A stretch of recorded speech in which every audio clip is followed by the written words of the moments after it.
개동교회 예배를 드리시는 모든 성도님들을 그리스도의 사랑으로 환영합니다. 이제 곧 예배가 시작됩니다. 핸드폰 전원은 꺼주시거나 진동 모드로 전환해 주시고 온라인으로 예배드리는 성도님들께서는 경건한 예배가 될 수 있도록 바른 자세와 복장을 갖추어 주시기 바랍니다. 예배를 드리시는 모든 곳마다 하나님의 은혜가 가득하기를 축복합니다. 감사합니다.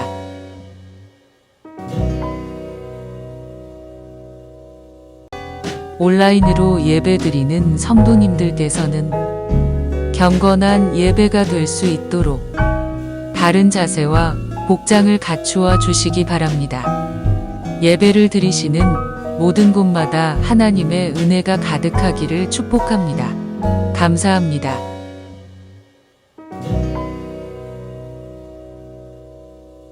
다 같이 사도신경으로 우리의 신앙을 고백하겠습니다. 전능하사 천지를 만드신 하나님 아버지를 내가 믿사오며 그 외아들 우리 주 예수 그리스도를 믿사오니 이는 성령으로 잉태하사 동정녀 마리아에게 나시고 본디오 빌라도에게 고난을 받으사 십자가에 못 박혀 죽으시고 장사한 지 사흘 만에 죽은 자 가운데서 다시 살아나시며 하늘에 오르사 전능하신 하나님 우편에 앉아 계시다가 저리로서 산자와 죽은 자를 심판하러 오시리라. 성령을 믿사오며 거룩한 공예와 성도가 서로 교통하는 것과 죄를 사하여 주시는 것과 몸이 다시 사는 것과 영원히 사는 것을 믿사옵나이다. 아멘.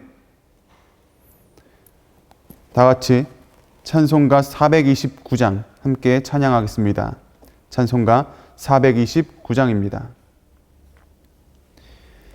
세상 모든 풍파 너를 흔들어 약한 마음 낙심하게 될 때에 내려주신 주의 복을 세어라. 주의 크신 복을 내가 알리라. 받은 복을 세어 보아라. 크신 복을 내가 알리라. 받은 복을 세어 보아라. 주의 크신 복을 내가 알리라. 세상 근심 걱정 너를 누르고 십자가를 등에 지고 나갈 때 주가 내게 주신 복을 세어라. 두려움 없이 항상 찬송하리라. 받은 복을 세어 보아라. 크신 복을 내가 알리라. 받은 복을 세어 보아라. 주의 크신 복을 내가 알리라. 세상 권세 너의 앞길 막을 때 주만 믿고 낙심하지 말아라. 천사들이 너를 보호하리니 염려 없이 앞만 보고 나가라. 받은 복을 세어 보아라. 크신 복을 내가 알리라. 받은 복을 세어 보아라. 주의 크신 복을 내가 알리라. 세상 권세 너의 앞길 막을 때 주만 믿고 낙심하지 말아라. 천사들이 너를 보호하리니 염려 없이 앞만 보고 나가라. 받은 복을 세어 보아라. 크신 복을 내가 알리라. 받은 복을 세어 보아라. 주의 크신 복을 내가 알리라. 아멘. 기도하겠습니다. 하나님 아버지, 비록 코로나 이 시대 가운데 주님 이렇게라도 주님 앞에 예배하려고 합니다. 예배하고자 하는 귀한 마음 주님께서 긍휼을 베풀어 주시고 이 시간 성령의 충만한 은혜를 따라서 하나님께서 주시는 그 영적인 만나를 먹고 살아갈 수 있도록 주님께서 이 시간 함께하여 주시옵소서. 말씀으로 우리의 삶을 일으키시고 변화시킬 줄 믿습니다. 주님 말씀으로 역사하여 주시옵소서. 감사하고 사랑이 많으신 우리 주 예수 그리스도의 이름으로 기도드립니다. 아멘. 말씀 함께 찾아보겠습니다. 출애굽기 6장 14절부터 27절까지입니다. 출애굽기 6장 14절부터 27절까지 저와 여러분이 같이 합독하겠습니다. 그들의 조상을 따라 집의 어른은 이러하니라. 이스라엘의 장자 르우벤의 아들은 하녹과 발루와 헤스론과 갈미니. 이들은 르우벤의 족장이요. 시므온의 아들들은 여무엘과 야민과 오학과 야긴과 소할과 가나안은 여인의 아들 사울이니. 이들은 시므온의 가족이요. 레위의 아들들의 이름은 그들의 족보대로 이러하니 게르손과 고핫과 무라리요. 레위의 나이는 137세였으며 게르손의 아들들은 그들의 가족대로 림니와 시므이요. 고핫의 아들들은 아므람과 이스할과 헤브론과 우시엘이요. 고핫의 나이는 133세였으며 무라리의 아들들은 마흘리와 무시니. 이들은 그들의 족보대로 레위의 족장이요. 아므람은 그들의 아버지의 누이 요게벳을 아내로 맞이하였고 그는 아론과 모세를 낳았으며 아므람의 나이는 137세였으며 이스라엘의 아들들은 고라와 네벡과 시그리요. 우시엘의 아들들은 미사엘과 엘사반과 시드리요. 아론은 암미나답의 딸 나손의 누이 엘리세바를 아내로 맞이하였고 그는 나답과 아비후와 엘르아살과 이다말을 낳았으며 고라의 아들들은 아실과 엘가나와 아비아삽이니. 그들은 고라 사람의 족장이요. 아론의 아들 엘르아살은 부디엘의 딸 중에서 아내를 맞이하였고 그는 비느하스를 낳았으니. 이들은 레위 사람의 조상을 따라 가족의 어른들이라. 이스라엘 자손을 그들의 군대대로 애굽 땅에서 인도하라 하신 여호와의 명령을 받은 자는 이 아론과 모세요. 애굽 왕 바로에게 이스라엘 자손을 애굽에서 내보내라 말한 사람도 이 모세와 아론이었더라. 아멘. 언젠가 TV에서 아찔한 외줄 타기를 본 적이 있어요.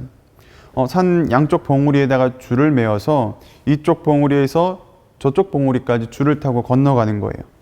바람이 불고 휘청휘청할 때마다 보는 사람의 심장이 더 쫄깃해지죠. 다행히도 큰 사고 없이 무사히 외줄을 타고 줄을 건너왔어요. 비로소 안도의 한숨을 내쉴 수 있게 된 거죠. 외줄을 탄다는 것은 이게 쉬운 일이 아니에요. 더군다나 고공에서 외줄을 탄다는 건 이건 보통의 담력으로는 불가능한 일이죠. 단 한순간이라도 중심을 잃게 되면 깊은 협곡이 입을 벌리는 그 속으로 떨어지게 돼요. 죽는다는 말이에요. 자, 그래서 중심은 매우 중요해요. 중심을 어디에 두느냐에 따라서 사람의 생과 사가 갈려요. 마찬가지로 우리 삶의 중심을 어디에 두느냐에 따라서 우리의 영이 죽을 수도 있고 또 살 수도 있어요. 그렇다면 이 코로나 시대 가운데 우리의 중심을 어디에 두면 좋을까요? 자, 작년 이맘때쯤에 코로나로 인해서 우리가 비대면 예배를 드렸던 기억이 있어요. 그리고 지금 다시 또 한 번 코로나의 위협 가운데 비대면 예배를 드리고 있죠. 이런 상황에서 많은 그리스도인들이 상심을 하게 돼요.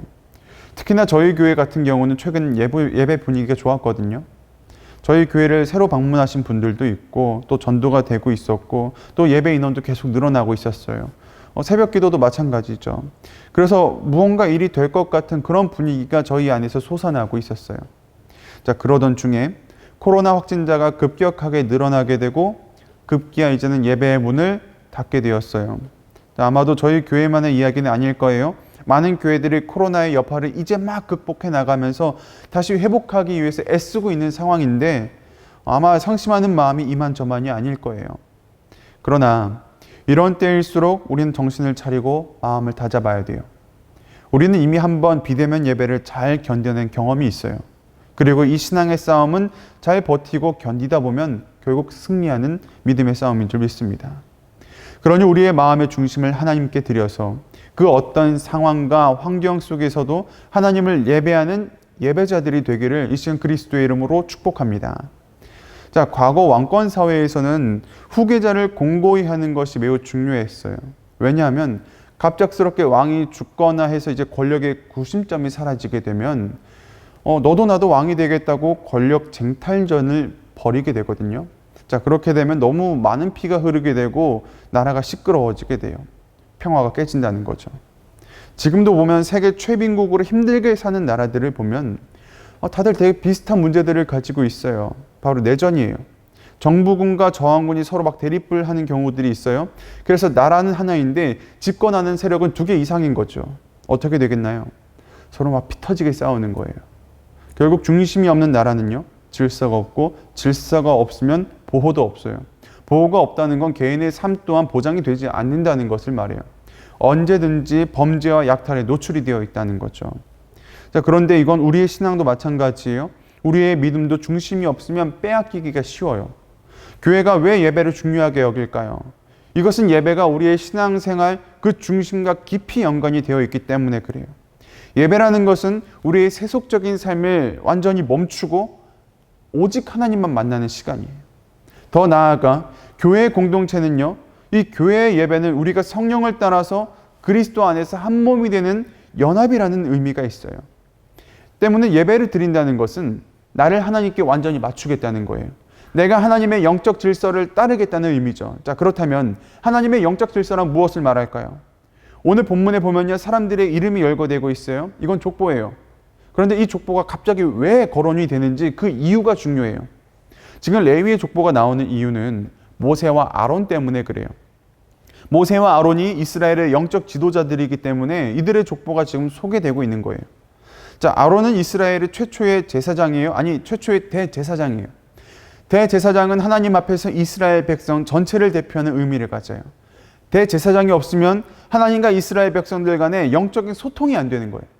대제사장이 속죄제를 집례하기 때문에 이스라엘 백성들이 죄의 속함을 받아서 하나님 앞에 감히 나아갈 수 있는 자격을 얻게 되는 거죠. 자, 그렇다면 모세는요? 하나님께서는 일찍이 모세를 통해서 그의 형 아론에게 말씀하신다고 하셨어요. 즉, 아론에게 있어서 모세를 하나님과 같은 존재로 비추신다는 거죠. 모세는 중보자였어요. 유일하게 하나님과 가까이 친구처럼 대면할 수 있는 존재가 바로 모세였어요. 자, 그런데 출애굽 역사를 살펴보면 이런 모세와 아론에게 대항했던 세력이 있어요. 한마디로 반란이죠. 민수기 16장에 이 사건이 나오는데 고라와 다단과 아비람의 반역이에요. 이때 그들이 하는 말이 있어요. 민수기 16장 3절에 그들이 모여서 모세와 아론을 거슬러 그들에게 이르되 너희가 분수에 지나도다. 회중이 다 각각 거룩하고 여호와께서도 그들 중에 계시거늘 너희가 어찌하여 여호와의 총회 위에 스스로 높이느냐. 그러니까 무슨 말이냐면 하나님께서 모든 이스라엘 백성 위에 함께 계시고 그 백성이 다 거룩한데 어째서 모세와 아론 너네 자손들만 리더가 되느냐 불만을 터뜨리는 거예요. 사실상 모세와 아론을 대적하는 거죠. 자, 이들의 말만 들어보면 그럴듯하게 들려요. 사실 옳은 말이죠. 하나님께서 이스라엘 모든 백성 위에 임하시는데 당연히 그 백성들 다 거룩한 거 맞아요. 자, 그렇다고 해서 그들에게 모두 이스라엘의 지도자가 될 수 있는 자격이 있다는 말은 아니에요. 그들이 거룩한 것과 영적인 지도자가 되는 거 이건 별개의 일이에요. 왜냐하면 이것은 영적인 질서와 관련이 있기 때문에 그래요. 자, 우리는 하나님께서 이 사건에 대해서 어떻게 반응하시는지 살펴볼 필요가 있어요. 결론만 말씀드리면 고라와 다단과 아비람은 죽었어요. 그의 집안도 몰살당했어요. 심지어 그를 따르던 세력도 같이 땅에 묻혀버렸어요. 하나님께서 그들을 심판해버리신 거죠. 그들은 하나는 알고 둘은 몰랐어요. 그게 뭐냐면 하나님의 주권이에요. 모세와 아론은 국민투표로 뽑힌 지도자가 아니에요. 그렇다고 그들이 힘과 권력으로 그 자리를 쟁취한 것도 아니에요. 모세와 아론은 처음부터 하나님께서 작정하고 세우신 하나님의 일꾼들이었어요. 사명자들이었던 거죠. 하나님께서는 그들을 통해서 이스라엘 백성 전체에게 말씀하시고 하나님의 능력을 모세와 아론을 통해서 나타내시는 거예요. 이것이 바로 하나님께서 정하신 영적 질서였어요. 자, 그렇다면 우리들은 어떨까요? 하나님께서 우리에게 주신 영적인 질서는 무엇일까요? 하나님께서 그리스도를 통해서 우리에게 하나님의 사랑과 능력과 뜻을 나타내셨어요. 이것이 하나님께서 정하신 영적인 질서예요. 오직 예수 그리스도를 통해서만 하나님께 나아갈 수 있는 그 길을 허락해 주신 거죠. 자, 그래서 마태복음 1장에 보면요, 예수님의 족보가 나와요. 이 족보의 의미는 아브라함으로부터 시작된 하나님의 언약이 어떻게 이어져서 예수님을 통해서 어떻게 새롭게 성취되었는지 그걸 알려주는 거예요. 그러니까 단순히 혈통의 계보를 말하는 게 아니라 하나님과의 영적인 약속이 어떻게 맺어졌고 유지가 됐고 이어져 왔고 마침내 그것이 어떻게 새로운 방식으로 이렇게 성취가 됐는지 그걸 보는 게 중요한 거예요. 오늘날 비대면으로 예배를 드리는 가운데 분명 우리의 마음이 심란할 수 있어요. 그리고 어딘가에 마음을 막 기대고 쏟아낼 수도 있어요. 그러나 그 대상은 절대적으로 예수 그리스도 한 분이 되어야 하는 줄 믿습니다. 하루아침에 교회로 향하던 발걸음이 끊어졌어요.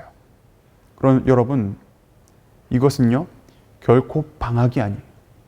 예배를 쉬라는 말이 아니에요. 하나님 섬기기를 그치라는 말이 아니에요. 오히려 우리는 마음의 중심에 그리스도 한 분을 더 품어서 예수를 더 사랑하는 마음을 가지고 예배하고 기도하기를 힘써야겠죠. 내게 주어진 환경과 각자의 자리에서 하나님 한 분을 더욱더 집중할 수 있는 귀한 시간으로 삼아야 돼요. 다니엘은 바벨론의 포로였다가 나중에 총리가 되거든요. 그런데 다니엘을 시기했던 고관들이 모략을 짜서 다니엘을 숙청하려고 해요. 그 방법이 바로 한 달 동안 왕에게만 고개를 숙이라는 거죠. 하나님께 기도하지 말라는 거예요. 자, 그러나 다니엘은 홀로 골방으로 들어가서 창문을 열고 예루살렘 성전이 있는 그 방향을 향해서 기도를 하기 시작해요. 자, 어찌 보면 고독해 보이는 이 모습이 다니엘에게는 가장 소중한 시간이었어요. 하나님을 독대하는 이 시간을 통해서 다니엘은 마음의 중심을 잡았던 거예요. 자신은 비록 만국의 백성이고 이제는 자신의 나라를 멸망시킨 바로 그 나라에서 자기 높은 관직을 하고 있지만 자신은 다시 한번 하나님께서 이스라엘을 회복시킬 것이라는 그 소망을 가지고 있는 거예요. 자신은 하나님의 백성이고 언젠가 하나님께서 잃어버린 백성들을 모으시며 이스라엘을 회복하실 그 나라, 그때를 위해서 지금 다니엘은 기도하고 있는 거예요. 우리도 마찬가지예요. 어두운 코로나 시대, 어찌 보면 우리도 다니엘과 같이 골방에서 예배하고 기도하는 자들이에요. 자, 그러나 결코 이러한 사실들이 우리를 낙심하게 만들 수는 없는 거예요. 오히려 우리는 이 골방에서 하나님과 독대하면서 언젠가 다시 하나님께서 흩어진 백성들을 모으시고 그들로 하여금 하나님께서 예배하게 하셔서 우리의 예배를 다시 회복시킬 것이라는 그 소망을 가지고 우리가 기도를 해야겠죠. 자, 그러므로 우리의 상한 심령을 그리스도께 맡겨드리시기를 바랍니다. 자, 오늘도 이러한 주님의 말씀을 가지고 잘 감당하는 저와 여러분이 되기를 그리스도의 이름으로 축복합니다. 기도하겠습니다. 하나님 아버지, 우리 참 연약합니다. 너무나 연약해서 이 코로나 시대 가운데 예배의 문이 닫혀질 때마다 상심한 마음을 가지고 이 자리에 나옵니다. 그러나 주님, 이 시간 우리에게 다시 한번 은혜 주셔서 성령으로 충만케 하셔서 이 상심한 마음을 주님께서 위로하여 주시고, 아버지, 우리가 다니엘과 같은 마음으로 더욱더 이 예배의 회복을 위해서, 이 나라의 회복을 위해서 우리가 힘써 기도하게 하여 주시옵소서. 우리의 마음의 중심을 주님께 드리길 원합니다. 하나님, 오직 그리스도 한 분만이 우리 중심에 계셔서 우리 믿음에 꽉 붙들어 주시기를 이 시간 기도합니다. 주님, 붙들어 주시옵소서. 우리와 함께 하시며 역사하시는 살아계신 우리 주 예수 그리스도의 이름으로 기도드립니다. 아멘. 주님께서 가르쳐 주신 기도하겠습니다. 하늘에 계신 우리 아버지여, 이름을 거룩히 여김을 받으시오며 나라가 임하시오며 뜻이 하늘에서 이루어진 것 같이 땅에서도 이루어지이다. 오늘날 우리에게 일용할 양식을 주시옵고 우리가 우리에게 죄 지은 자를 사하여 준 것 같이 우리 죄를 사하여 주시옵고 우리를 시험에 들게 하지 마시옵고 다만 악에서 구하시옵소서. 대개 나라와 권세와 영광이 아버지께 영원히 있사옵나이다. 아멘. 각자 자리에서 함께 기도하시길 바랍니다.